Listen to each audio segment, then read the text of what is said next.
Russia has made it absolutely clear that there cannot be any talks with Kiev after its attack on Russia's Kursk region. But as Ukraine nurses the ambition to take over more Russian territory, Russian troops took over Viyemka railway station in the Donetsk People's Republic over the past day, along with ARTEMOVO, one of the largest Russian gains of recent weeks. And Russian troops are inching close to Pokrovsk, where Ukraine has asked for people to move out of. Now, in Kursk, during the past day, Ukraine lost more than 330 troops and 27 armoured vehicles. Is Kiev losing more on its home turf than it could gain inside Russia as Russian troops continue to advance inside Ukraine and pound Ukrainian troops in Kursk? What is Ukraine's game plan from here? To discuss this further, we're being joined by Dr. Gilbert Doctorow, who's an international affairs analyst, historian and author, joining us right here on Game Plan. It's always a pleasure speaking with you. Thank you so much for joining me. Doctor, do you feel Ukraine has left its home territory open to Russian advances by directing its men and resources inside Russia? This is not my opinion. It's a consensus opinion of analysts in the West as well. I was listening this morning to BBC News, their reporter on the ground, who was saying exactly this, that the Ukrainians have taken a gamble and they are risking great losses in Donetsk, some of which are taking place as we talk, by diverting their elite troops to the incursion, now we can call it an invasion, of the Russian Federation in the Kursk Oblast.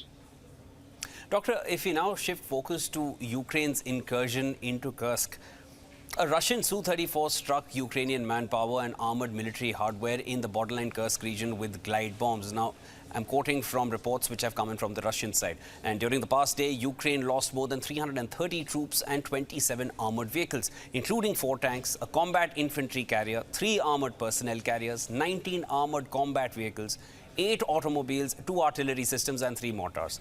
These are details which the Russian state media is sharing. Has Ukraine miscalculated the impending larger losses for short-term gains?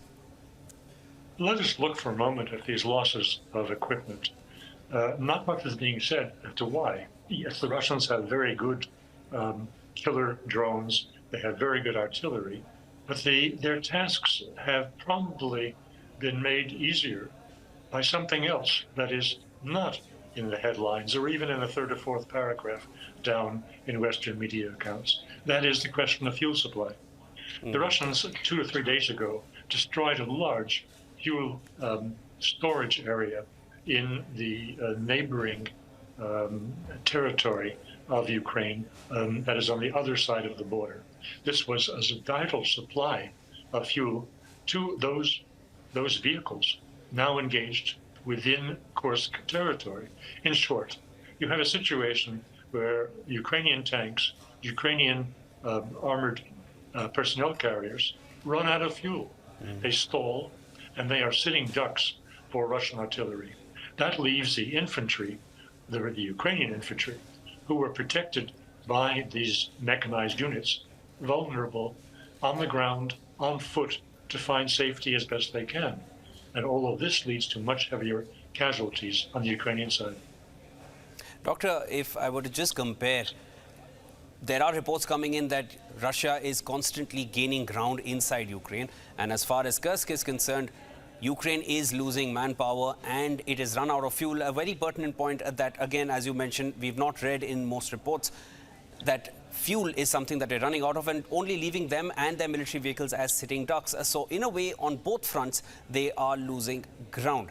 Now, of course, this is all these developments. You know, there are reports which are coming from the West and there are reports coming from Russia. A lot of reporting has happened from inputs which have come in from the West side. Here are reports which are coming in from Russia's side that suggest that in Kursk, Ukraine is losing out both manpower, troops, as well as military vehicles. Where does Ukraine go from here? What's the game plan? Are they expecting to now be slaughtered there and then as they wait as sitting ducks? Do they plan to go even further? And they are begging the West to allow them to use Storm Shadow missiles deep inside Russian territory. Do you think that is a possibility? What's the game plan from here?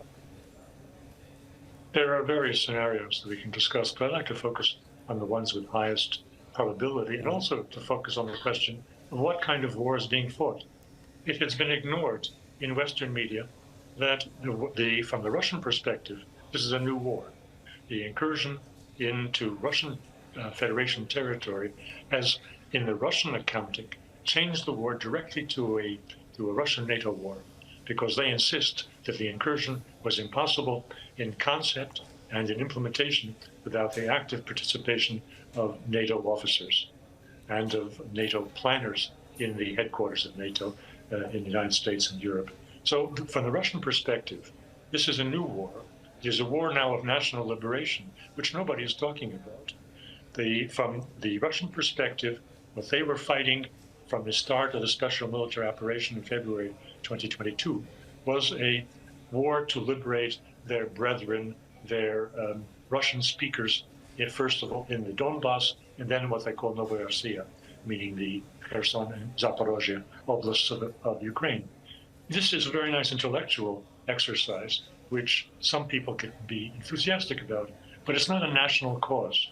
Once the Ukrainians marched into Russia proper, that changed the nature of the war to a war of national liberation by the Russians, a war which can most easily support an upsurge in patriotism, and for that reason alone, I can see why the Russians would not immediately try to quash the Ukrainian invasion. It served the purposes of Moscow for this invasion to proceed a little bit and to get just far enough to get the whole Russian nation very excited and very keen to destroy Ukraine. And perhaps this gives Russia the kind of mobilization that it was hoping for earlier in the war, because now again it becomes a question of a foreign enemy which has now entered its homeland. And perhaps that is the reason that it's been 2 weeks and Russia has not given a strong response. Of course, there are several possibilities at this point, but you've made several pertinent points. Thank you so much for joining in. That was Dr. Gilbert Doctorow, international affairs analyst, author and historian, joining me on Game Plan. Always a pleasure speaking with you, sir. Thanks for inviting me.